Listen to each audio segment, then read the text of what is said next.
Okay, I'd like to complete our discussion of animal behavior that we started in the module. And so another group of related behaviors that we see in virtually all animals, in this case, are circadian rhythms. And circadian rhythms are 24-hour cycles. Virtually all animals have a physiological cycle that is tied to the 24-hour time period. It may not be exactly 24 hours, but it's close to that. And then within that 24-hour cycle, of course, there may be periods and are going to be periods of more activity and less activity. So some animals we describe as being nocturnal because they're active mostly at night. Animals that are active mostly in the day we consider diurnal. And then generally speaking, both nocturnal and diurnal animals also are crepuscular. And crepuscular behavior would be increased activity at dawn and dusk. So most animals, whether they're nocturnal or diurnal, will be involved in some point at dawn and dusk as well.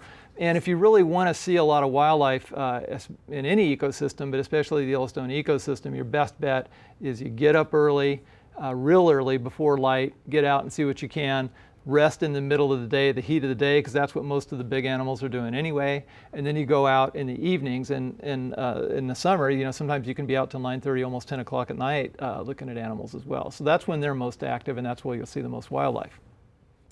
Now, in addition, some animals exhibit social behavior. So not all animals are extremely social, but most animals exhibit some form of social behaviors.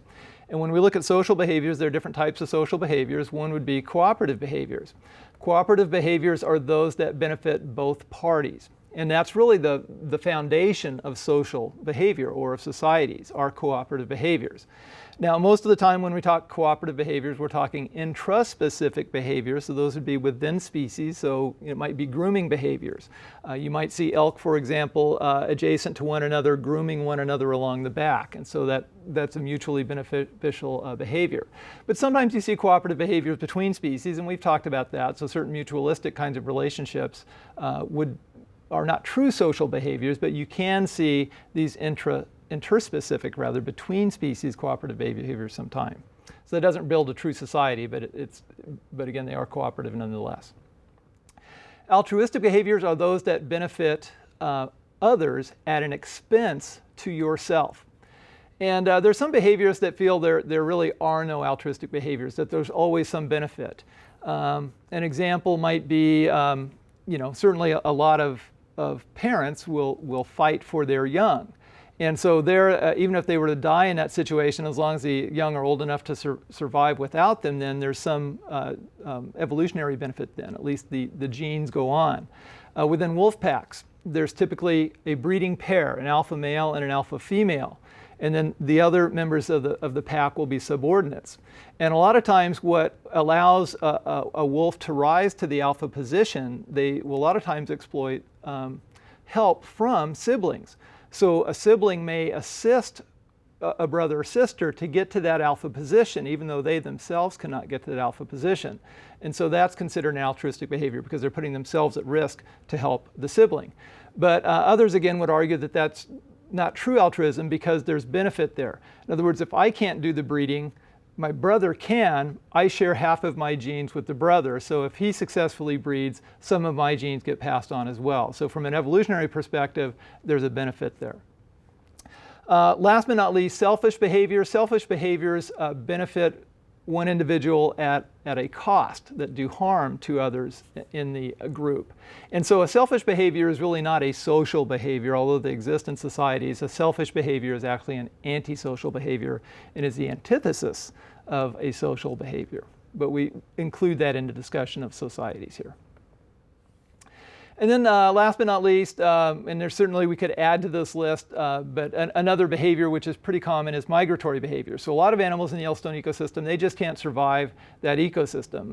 Again, I've referenced a little bit that it's a biological sink. A lot of animals can't survive winter. So they'll come into the area for winter, they migrate out of the area, they come into the area for the summer, migrate out of the area for the winter. So a lot of the songbirds do that. Some come as far as Central America, even parts of South America, and work their way up. A lot of the waterfowl do this as well. Sandhill cranes do this as well. So, and pronghorn antelope that we talked about, it would be one of the mammals that have to migrate out of the area. So migratory behaviors are pretty common, and some of the factors in that determine migration. Some of it, in some cases, it may be visual. So some of the animals may actually physically learn landmarks. So it can be physical landmarks on the ground. It can also be things like tracking position of the sun during migration, so that may help them determine what direction they go. Some animals that migrate at night, they'll hone in on stars, so star position can play a role. Some animals can detect the magnetic field of the earth, and so that helps them in their migratory patterns. And then other animals literally smell their way back to certain areas. This is really common in fish. So salmon, although we don't have salmon in this ecosystem, they will work along the Pacific coast or the Atlantic coast and then literally smell their way to the right stream and find their way back to the stream that they originally were hatched out in. And the same kind of thing actually happens with the cutthroat trouts that hatch out along the Lake Yellowstone. They'll find their way back to the rivers and streams that they originally came out of by literally smelling their way to the right stream or a river. Three other things I want to talk about that aren't really behaviors but are related to behavior, and this has been somewhat controversial in animal behavior studies. And one is the concept of emotion in animals. Historically, the idea that animals have emotion has been not embraced in animal behavior, but it was considered really the domain of humans and humans alone. But that has changed, I think, for the good over the last several years, maybe the last couple of decades. Because if you think about it, really, if you look at other humans, for example, how do you know that they have emotions? The only reason we know that emotions exist is that we feel them. And when we're looking at other people, how do we know that they feel emotions? Well, we interpret that they have emotions through their behavior. They exhibit behaviors consistent with certain emotions. And so there's no reason to use that kind of science for humans, but not use that kind of science when you look at other animals. So when we look at other animals, and I can think of something like elephants, for example, even your own dogs around the house, if you look at them, and if we were to look at the wolves in the Yellowstone ecosystem, they exhibit behaviors consistent with emotion, behaviors consistent with joy, consistent with grief, consistent with depression, things like that. So that perception, I believe, has changed, and a lot of behaviorists do really consider emotion to be part of many animals' behaviors. Not all animals, but at least the more intelligent ones. Another idea is the concept of self-perception. That's generally defined as being if an animal can look in a mirror and recognize themselves in the mirror. But there's a lot of levels of this. In other words, even the most primitive species know to mate with like animals. So a lot of that is instinctual, maybe not learned and maybe not higher learning, but there is some self-perception. I think another thing that's interesting is when you watch these aggressive behaviors, especially intraspecific behaviors, animals do have the capacity to size up the opponent. You rarely see battles that are complete wipeouts.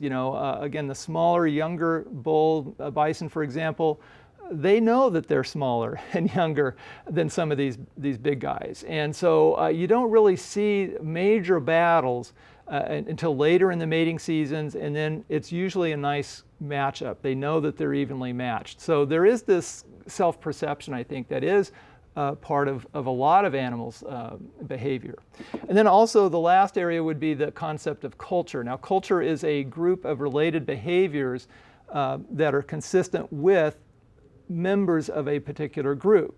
And then they would have a set of behaviors that are different from members of another group.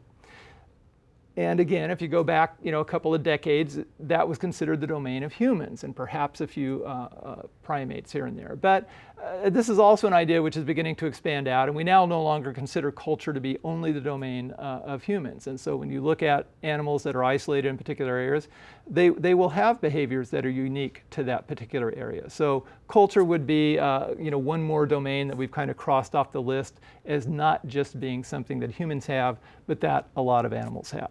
So again, animal behavior studies have changed a lot over the last 20 or 30 years. We no longer really have these areas that we consider to be exclusively human behaviors or human characteristics. We just have them to a degree that we may not see in other groups of animals.